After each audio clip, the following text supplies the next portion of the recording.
Hello, everyone, and welcome back to another episode of Stats That Exist But Do Not Matter. It's episode 90, 10 away from the big one ... But today, we're talking about something that might make you sick to your stomach. We're not throwing it down today, we're throwing it up. Baseball and vomit. The John Boy Media faithful really have some infatuation with vomiting in baseball. Some of our most viewed breakdowns on the John Boy Media channel have to do with guys hurling on a baseball field. Baseball and vomit, they're kind of a dynamic duo. A lot of sports have time limits and restrictions and they end at a certain time, but baseball could go on feasibly forever. You know, a 3-hour game, a 4-hour game. We've seen 6-hour, 7-hour games, extra innings in the middle of dead heat in July and August. It's kind of a perfect recipe for guys yakking on the mound. And baseball Reddit is robust with researchers who try to quantify and figure out why these dudes are throwing up on the baseball field more than any other sport. It's a combination of heat, humidity, not eating enough before, after, or during the game, dehydration, nicotine, all the things you would expect to be the reason for hurling. But let's dive into the actual concrete evidence of these guys throwing up and quantify it and see if we can figure out why this happens in the first place. Let's go back to 2021, a couple years ago at this point.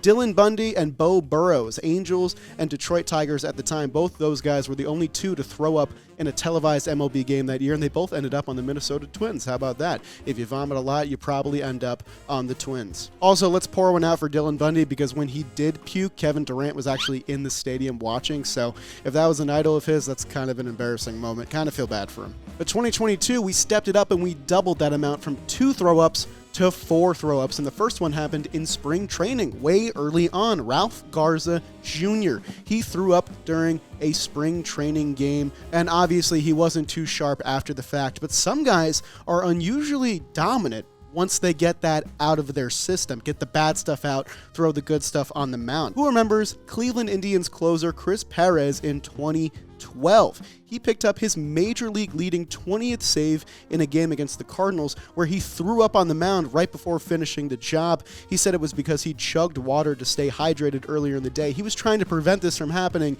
and it ended up happening anyway. You kind of hate to see that.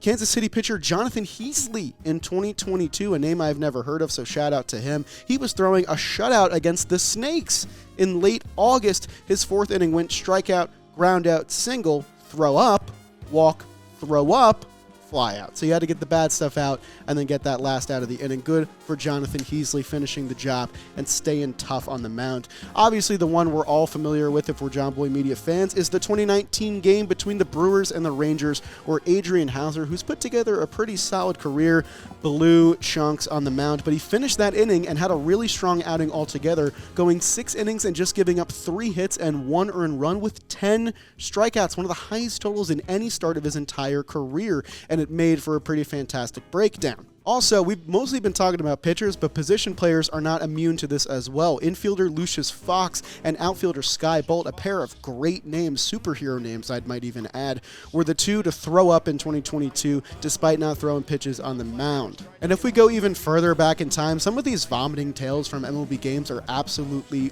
wild. Rockies pitcher Josh Outman in 2012 vomited so hard that he broke a rib and had to go on the DL. It was called the DL back then. In 2014, the Orioles held a Derek Jeter vomit bag giveaway at Camden Yards. You know, that was a good year for them too, so I don't really know what's going on in Maryland, but that's to them, I guess. And former Twins and Mets pitcher Ryan O'Rourke was kind of notorious for being the vomit king. He would enter games from the bullpen and would throw up before the game numerous times. In fact, when he was in the minors, the grounds crew was constantly prepared to clean up whatever he left on the field as he entered the game, because it happened so frequently, and he might have been able to prevent it if he wasn't so nervous betting on different apps that aren't DraftKings. Thank you to DraftKings for sponsoring today's episode of Stats That Exist But Do Not Matter. When I bet on DraftKings, I don't get nervous and I don't get sick, because I'm sure that my money's going towards a good bet. And they have great deals to make you feel even more safe and secure. You can win $150 in free bets. All you have to do is sign up for DraftKings using the promo code JOHNBOY. Bet $5 on any pregame moneyline wager, and if that bet hits, which I know it will, the $150 in free bets is yours. You can up the stakes even more with same-game parlays, where you can combine multiple bets from one game and get a shot at even bigger winnings. And if mobile sports betting is not yet available in your state, don't worry.